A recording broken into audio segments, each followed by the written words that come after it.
Pancha kalpataru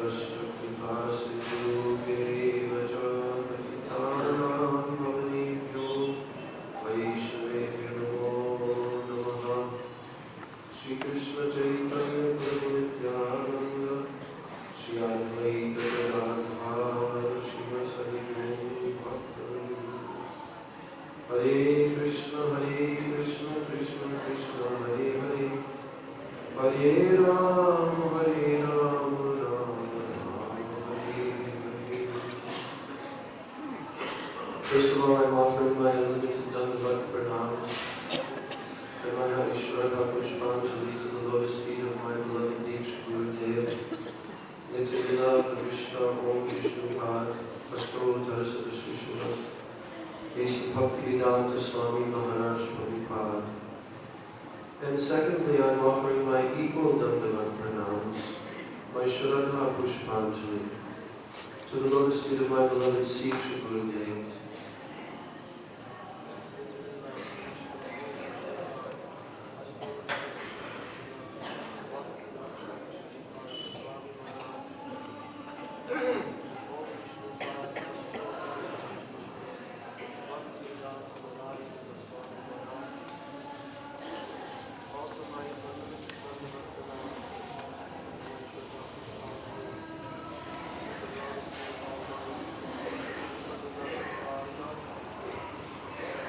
And to all the Vedanti Sannyasikam, to all the Vaishnavas, and all the Vaishnavas.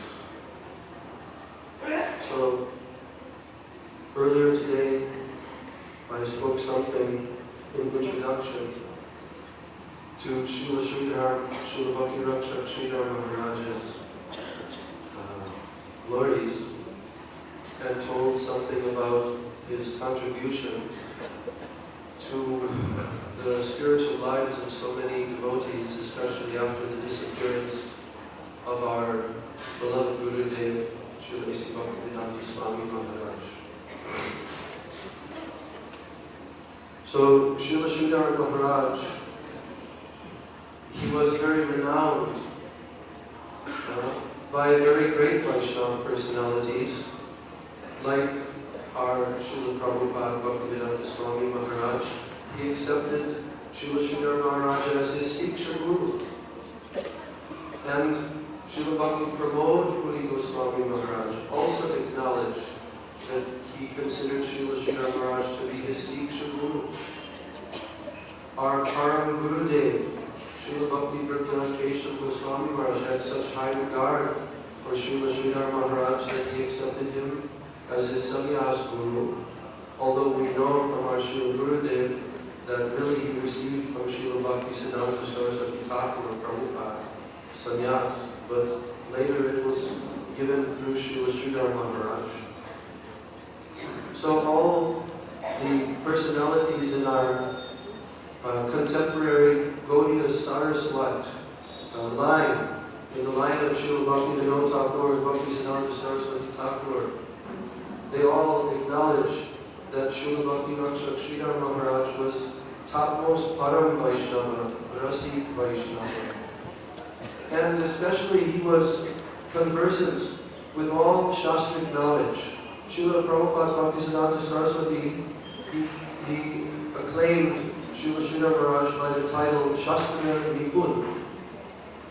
That means very expert, like genius, in scriptural knowledge.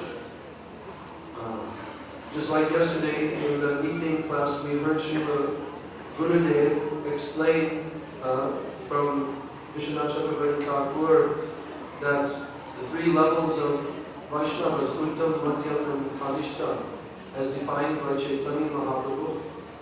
And the topmost Vaishnava, he is fully conversant with all Shastric knowledge. He can clear any doubts, he can answer any question based upon Shastric authority, and he has full provide faith.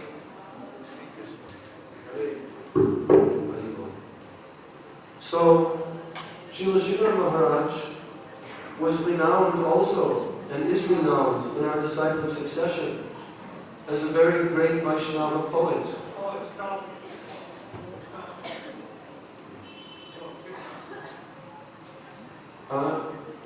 In our disciplic line, we have such great personalities who have written so many shastras.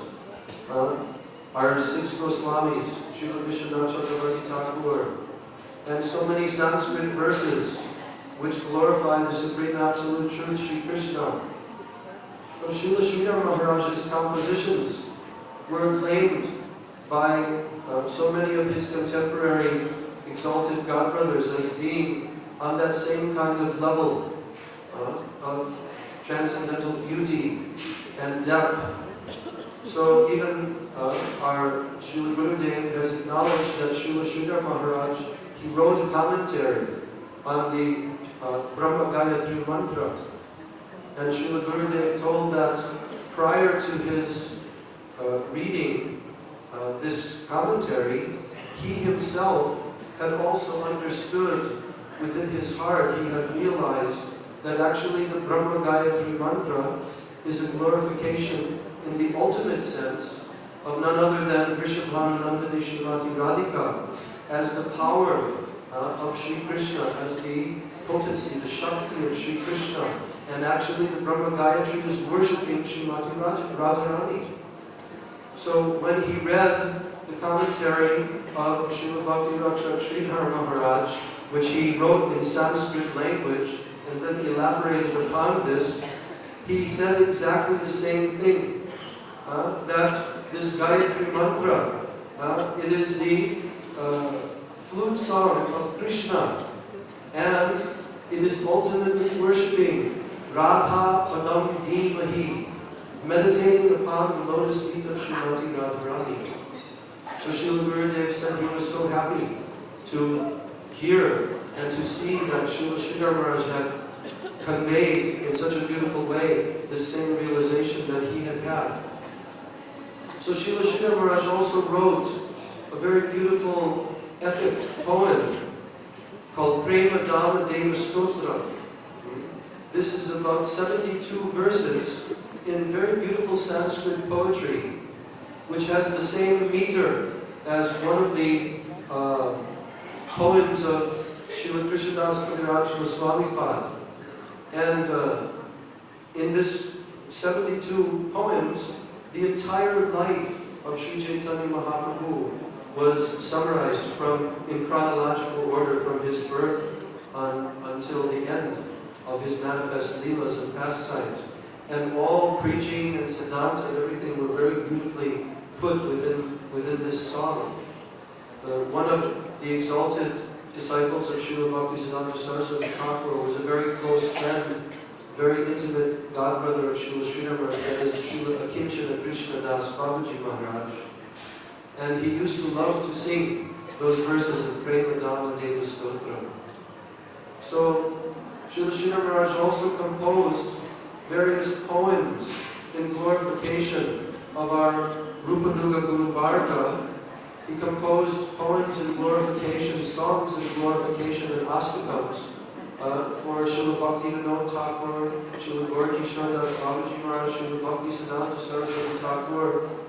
And those songs, like one of them, Sujanara Buddharada Pada Yugam, Yugadara Buddharandara Patra Varam, Varadavaya Dayaka Puja Padam, Pranamami Sada Prabhupada Padam.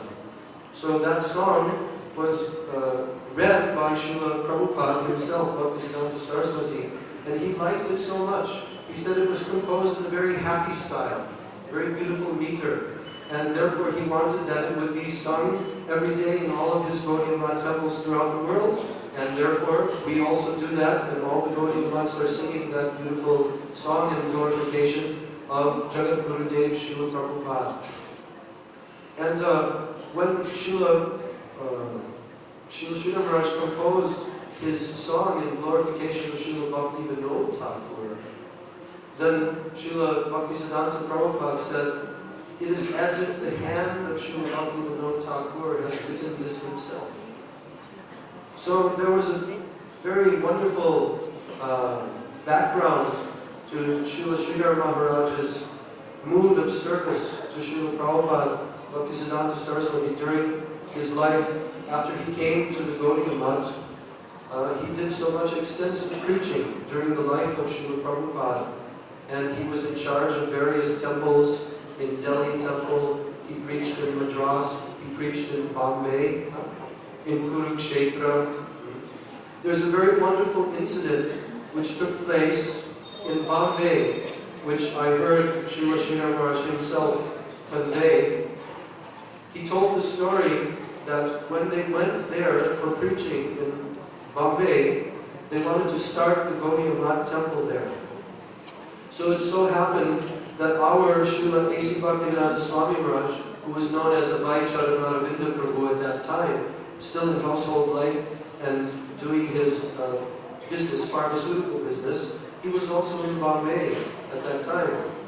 And because they knew each other so well, our Srila Bhaktivedanta Swami Maharaj, he combined in a team with Srila Sridhar Maharaj, and I think it was Bhakti Saranga Goswami Maharaj. The three of them, they would go to visit various persons in Bombay to try to get support and backing to start the Bombay Gaudiya Math. So Srila Sridhar Maharaj describes that Srila Swami Maharaj, Bhaktivedanta Swami Maharaj would introduce to his contact some big industrialist person like this. And then Srila Sridhar Maharaj would do the preaching. He would deliver the Siddhanta.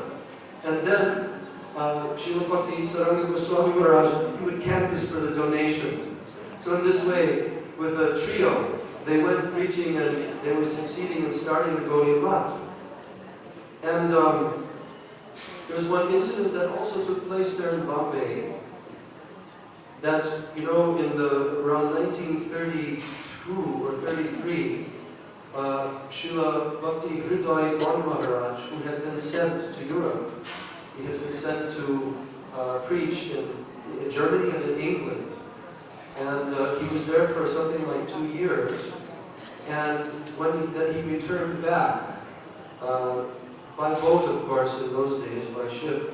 He returned back and first landed in Bombay. And at that time, our Bhaktivedanta Swami Maharaj and Srila Sridhar Maharaj were also there.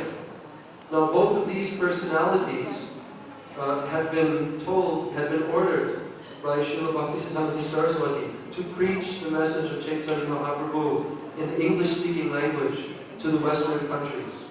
Because actually Srila Sridhar Maharaj was requested by Srila Bhaktisiddhanta Prabhupada to go to England. But he explains himself that at that time he said, if you order me, I can go, but I do not feel that my nature would be able to accomplish so much. So then Srila Bhaktisiddhanta Prabhupada, he selected Srila Van Maharaj to go. And of course our Srila A.C. Bhaktivedanta Swami Maharaj, he had been ordered from the first moment that he met Srila Bhaktisiddhanta Saraswati Thakur that he should preach the message of Mahaprabhu in the English-speaking language to the whole world. And that was reiterated before he left this world. So when they were both in Bombay and Srila Van Maharaj was returning back, they were there to greet him. They actually greeted him when he came off the boat. And they brought him to a welcoming place. And when they began their discussions, naturally they were very curious to hear about his experience in the Western countries. What was it like to go there to the West, in Mlecha Desh, Yavana Desh, trying to inject this mission of Chaitanya Mahaprabhu? What was your experience? So naturally Srila Van Maharaj explained so many experiences that he had. Actually, he had focused very much on the intellectual class, and he had some connections with royalty and so forth, but he was mainly focusing there at that time in his preaching attempts. So at that time he mentioned to them, he said, actually in the Western countries, they ask so many questions. And even some of their questions, very difficult to answer. So then Srila Sridhar Maharaj said, oh, what questions they're asking? And then Srila Van Maharaj began to tell one question. And then Srila Sridhar Maharaj, he actually provided a perfect answer for that question. Then he asked another question. And again, Srila Sridhar Maharaj perfectly answered that question with all logic and reason and siddhanta. Then the third question again, same thing. And then at that moment, there were no more questions that he could think of. And our Srila Bhaktivedanta Swami Maharaj, he stood up in that little assembly and he said, "Today Europe has been conquered by Asia." So Srila Sridhar Maharaj truly was a most powerful exponent of this deep philosophy of Chaitanya Mahaprabhu. And after the disappearance of Srila Bhaktisiddhanta Saraswati Thakur, we know that he combined with our Parama Gurudev Srila Bhakti Pragyan Maharaj, and their efforts went on for some time together in the progressive preaching mission of Bhaktisiddhanta Saraswati Thakur. Later on, Srila Sridhar Maharaj, he actually had told about his own nature. And he said that, "I am a backward-pushing man." He used to use this term, backward-pushing man. That he liked to remain in the background. And from the background, he used to like to push everyone forward and to supply power from the rear, from the back. He didn't like to be in the forefront. Even our Srila A.C. Bhaktivedanta Swami Maharaj, he said publicly in a lecture in Mayapur to his disciples in about 1973 or so, he said that, "I had a plan that I wanted to start another institution after the breakdown of our Guru Maharaj's Gaudiya Math, and I wanted to make Sridhar Paramapuja Srila Sridhar Maharaj the head of that institution." But as we know, Srila Bhakti Pragyan Maharaj started Gaudiya Vedanta Samiti, and so many of the godmothers came in connection with that. But later on, Srila Sridhar Maharaj, he had a very reclusive nature. Even our Srila Bhaktivedanta Swami Maharaj, he himself told that I wanted to pull him out because he had so many deep realizations, but he was keeping to himself. Even our Srila Prabhupada Bhaktivedanta Swami Maharaj would say like that. But Srila Sridhar Maharaj, he was so humble and so honest. He said, "Oh, my Guru Maharaj Bhaktisiddhanta Saraswati Thakur used to call me an ease lover." Ease lover. Like this. So in a very humble Vaishnava, self-deprecating mood, he was like this. But in his old age, before our Srila Prabhupada Bhaktivedanta Swami Maharaj passed away from this world, he went to visit Srila Sridhar Maharaj one more time in 1977. And he met with him at that time. There was a recorded conversation, transcribed, and there he was requesting Srila Sridhar Maharaj to please come and live in Mayapur with him. And he said, my disciples are building a house for me there. I want that you will come and you will live with me there. Many, many times I am feeling a very great need to consult with someone, but there is no one. So please, Maharaj, give me your order. Even I will make all arrangements. Because at that time, Srila Maharaj was very invalid. So he said, I will make all arrangements. You will not have to move anywhere of your own energy. They are building a lift also. So please come. Many educated people are coming from all over the world. So I will travel everywhere and bring them, and you can preach to them like this. So at that time, Srila Sridhar Maharaj agreed, yes, I will come. Sometimes I will come. But at that time, he was very ill. And he told later, he thought, I thought that I would not survive Swami Maharaj, that I would not live longer than him.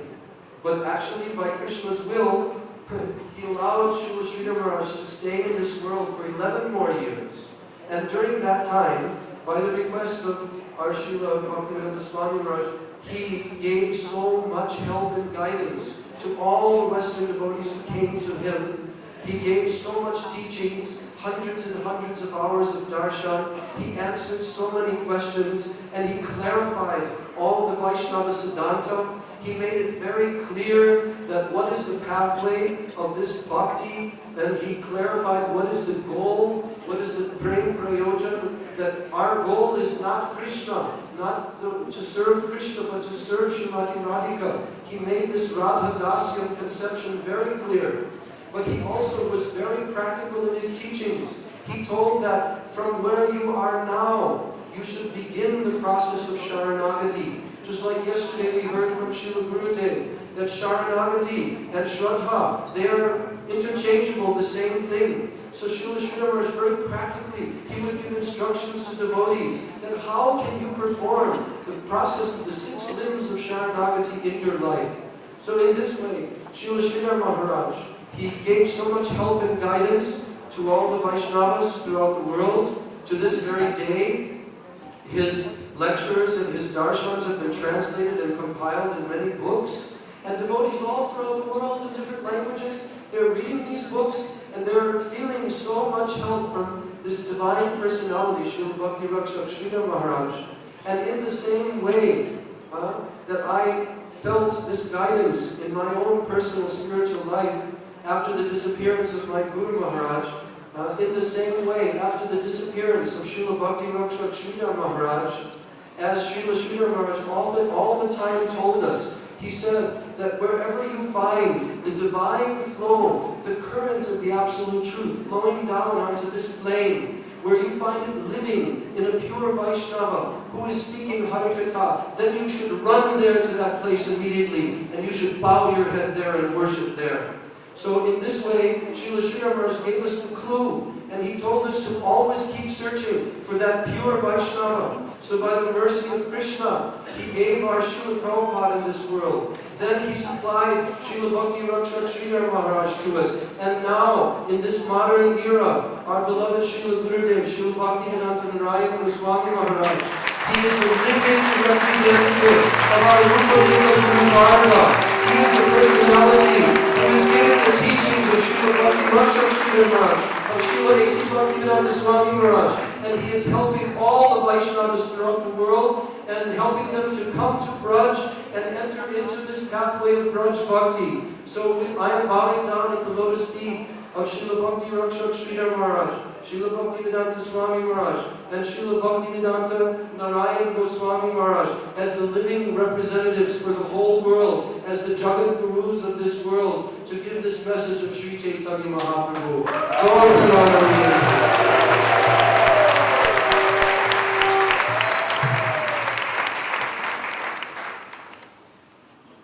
Very good explanation. Now the Dr. Putin explanation.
I offer my humble, heartfelt, sincere obeisances unto the lotus feet of my dearly beloved Diksha and Shiksha Guru, Srila Bhakti-Vedanta Swami Maharaj. And I offer my humble, heartfelt, sincerest of sincere obeisances unto the lotus feet of my dearly beloved Shiksha Guru. Om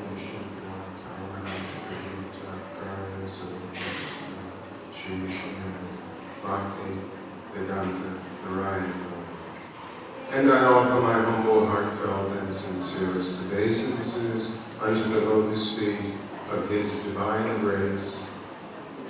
Nichalila Vishnu Vida Dharmaham Sakri Vijakarya Surasata Shri Shri Bhakti-Vedanta Swami Prabhupada. to all the assembled devotees present today.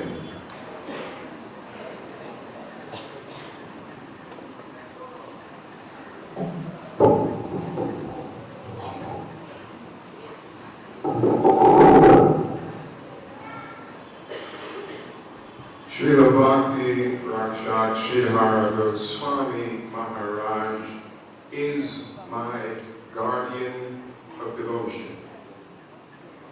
For at least 5 years, I have methodically given recitations from his books and lectures. I never ventured to use my words in any of those presentations. Now I'm inspired to believe that he would like to hear what it is that I have realized. I realize that life is in fluctuation. Life is always subject to change. Change is a necessary and natural phenomenon. Change is the only constant thing. Krishna is dynamic and never ever speak in sameness. Today's presentation will be different, very different, because I will not recite any quotations. All of the dialogue that you will hear, all of the poetry that you will hear, all of the songs that you will hear were written by me by virtue of his divine inspiration. My role is that of a messenger, nothing more.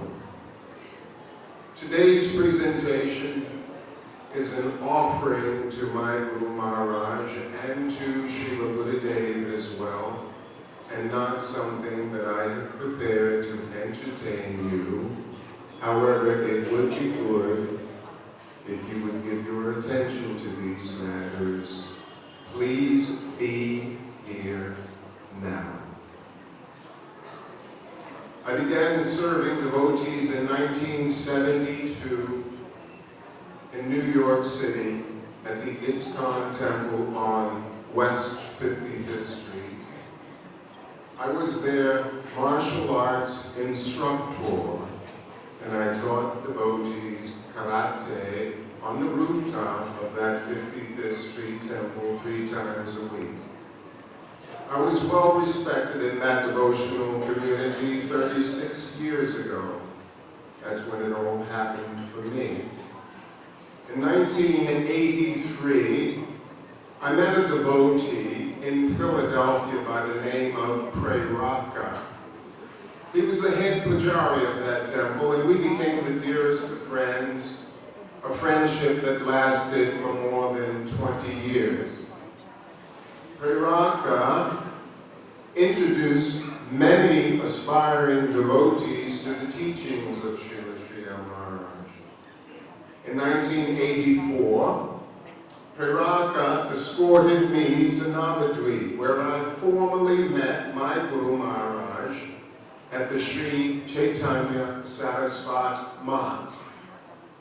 During that visitation, I had the unprecedented good fortune of taking Diksha initiation directly from his lotus lips.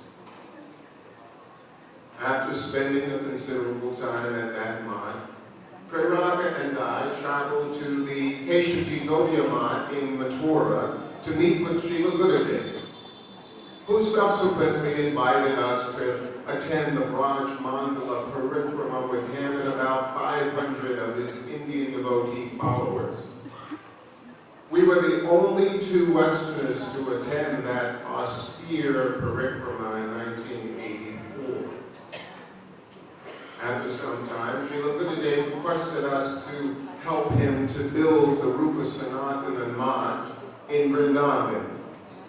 I think that we raised a considerable portion of the money that was needed. I personally donated 50% of my weekly salary.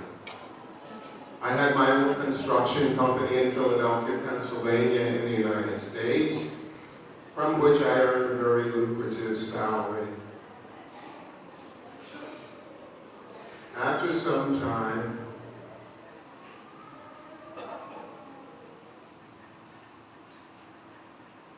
actually, I believe that this PureBhakti, who I mentioned before, single-handedly introduced scores of devotees to the teachings of Srila Maharaj and to Srila Gurudev as well. He had a revolutionary spirit. Srila Gurudev renamed PureBhakti Pran Kishore Das. I'm taking this time to personally honor and validate Pran Kishore Das for his valiant efforts.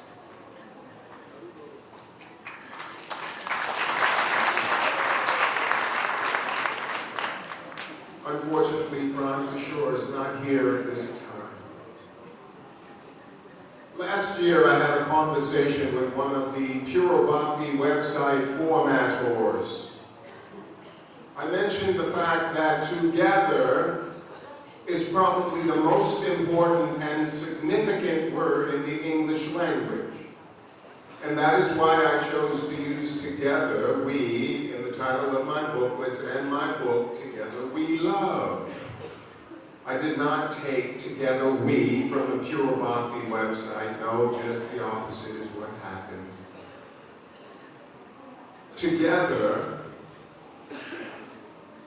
I discovered this word about 30 years ago in a metaphysical book on magical words.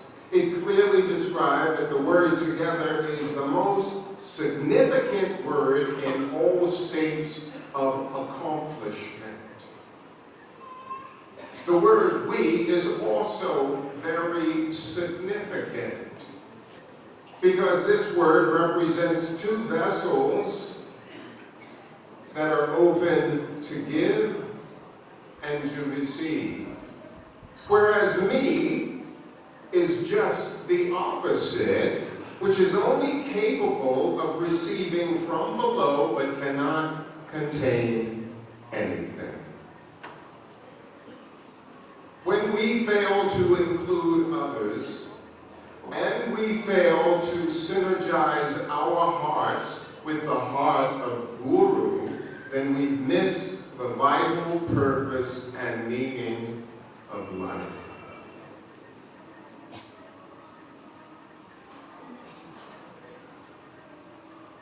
I've heard a great deal about the need for more love and affection, but I haven't heard very much about mutual respect. Mutual respect is the first prerequisite, the first requirement. In order to qualify to receive love and affection, one will have to spawn that love and affection by giving love and affection. We get what we give, nothing more and nothing less. And when there is discrepancy between what we say and what we do, one is more inclined to accept what we do. Together we love. Together we love. We have an identifiable reality by virtue of the part we play in relationships. That is the only time we have any discernible identity. Without interactions, we are not. Together, we are. In a state of aloneness, we are not. I am not. Everything in this world deserves to be loved. Everything should be given mutual respect. Everything and everyone should be validated by virtue of their contribution. This is the Together We Love reality. It is a viable solution that will solve the problems of life. Together We Love is a world consciousness that does not exclude anything or anyone. Moreover, it includes even every part of nature. Love is magical. It is the paramount state of awareness. Love is undoubtedly the most important aspect of all creation. God is love. His nature is love. His essence is love. When we express love, we are in actuality connecting with its source. When we disconnect and feel no love and affection for anything, then we have in fact disassociated ourselves from the Lord of creation as well. Love of beauty, love of art, love of music are all spiritual phenomena because it activates the spirit in us and enhances it by virtue of our heartfelt participation. By trying to possess love, we lose it. Love cannot be possessed, harnessed, or entrapped. That is not possible or even plausible.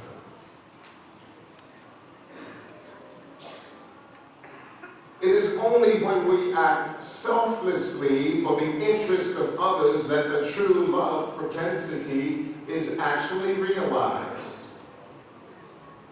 That is the only time we truly demonstrate love. Self-interest is a pernicious problem which contaminates everything. Most of us want to control even the hearts of others.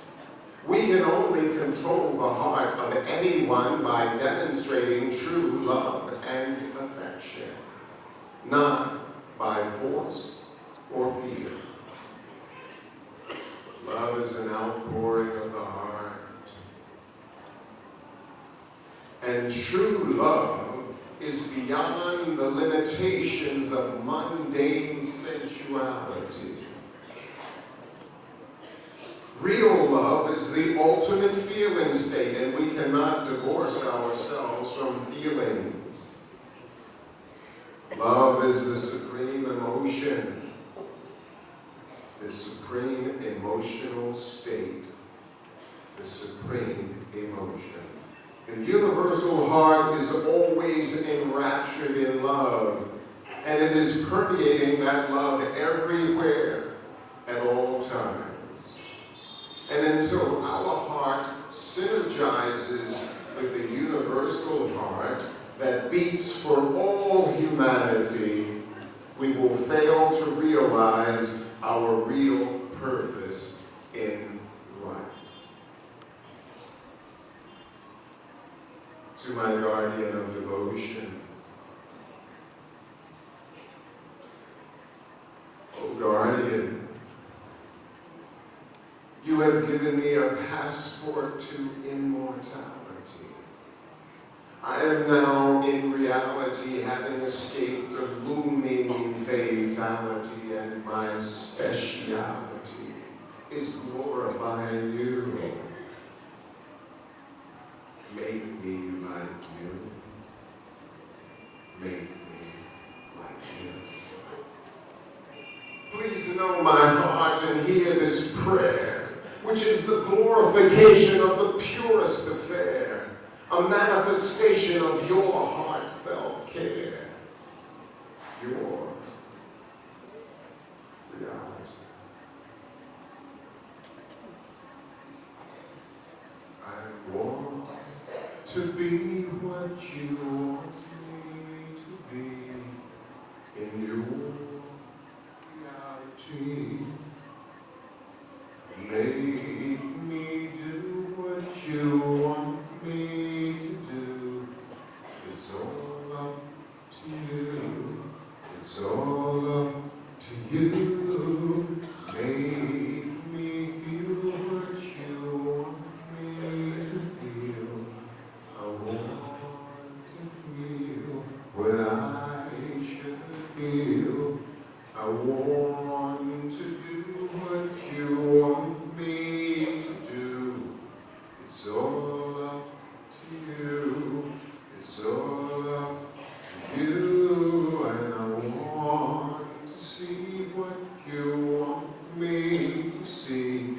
Please make me see what I should see.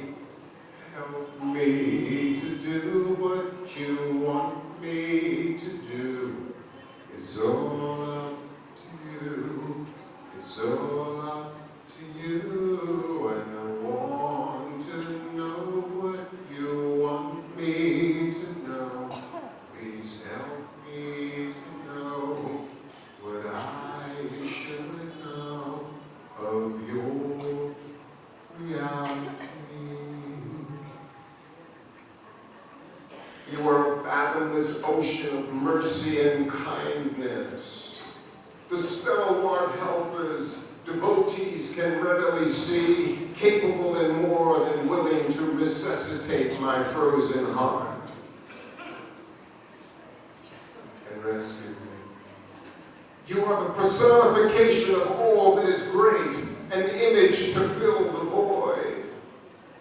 With unpretentious humility and limitless facility, bestowing blessings that span both time and place.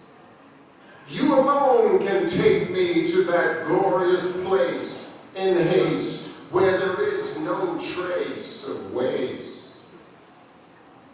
Unwavering determination and full-throttled faith and inner strength is what catapults us to that magnificent place of enchantment.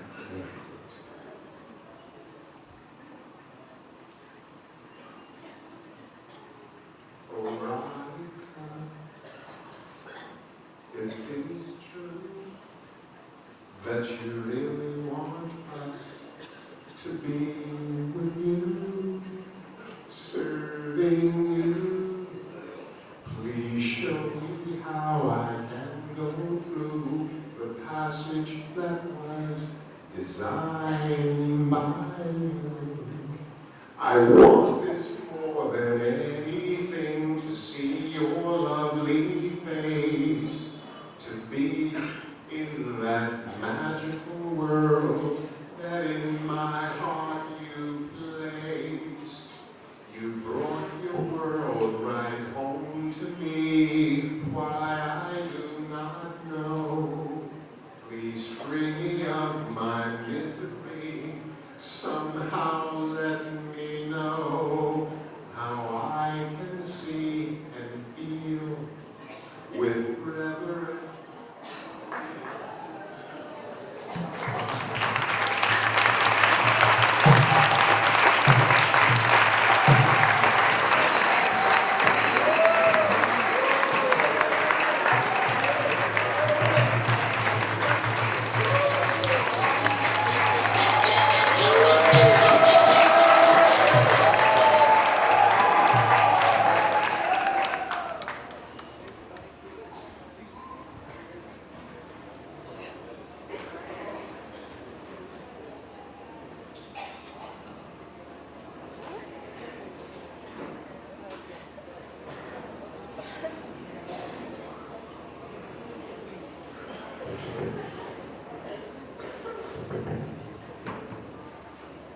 Please give me single-minded, one-pointed dedication, staunch determination, do or die. Resuscitate my frozen heart. I can no longer live a lie.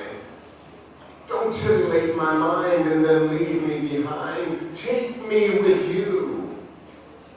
Make me anew. Make me fearless and courageous, oh, carry me through. You are a timeless treasure that no mortal can measure. Oftentimes I don't know what to say or do, but now I know it's not about me, it's all about you. You are the impetus, the will, and the inspiration that cools the heated perspiration of serving with determination to fulfill a lofty aspiration, which is to ultimately satisfy them by satisfying you. Lust, greed, and anger, my friends before, friends no more.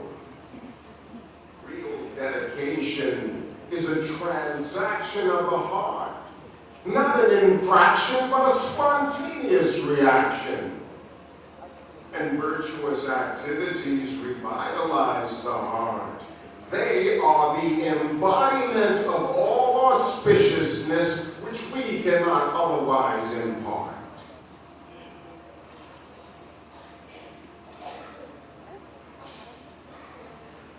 Please guide my every action, or word or deed, for I cannot grow and I'll never succeed in being accepted as the servant of the exalted two, who are as one indeed. Are you crying too?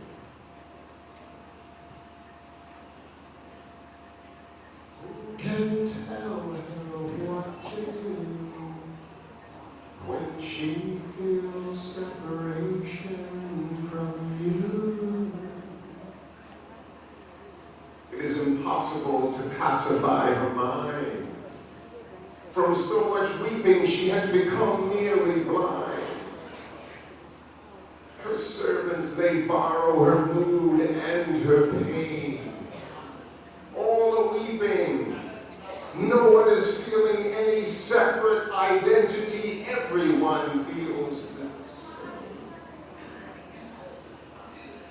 And the tears that they cry fall from the sky right into the eye of the fortunate who are of that disposition. They have relinquished their position in this world where nothing is real.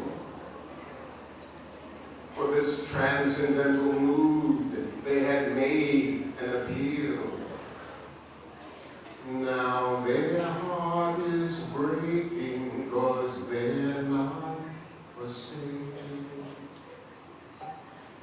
The bittersweet sorrow that the heavenly consort feels today and could feel tomorrow. Only your presence can pacify the broken heart felt while in separation from you. Hearts, you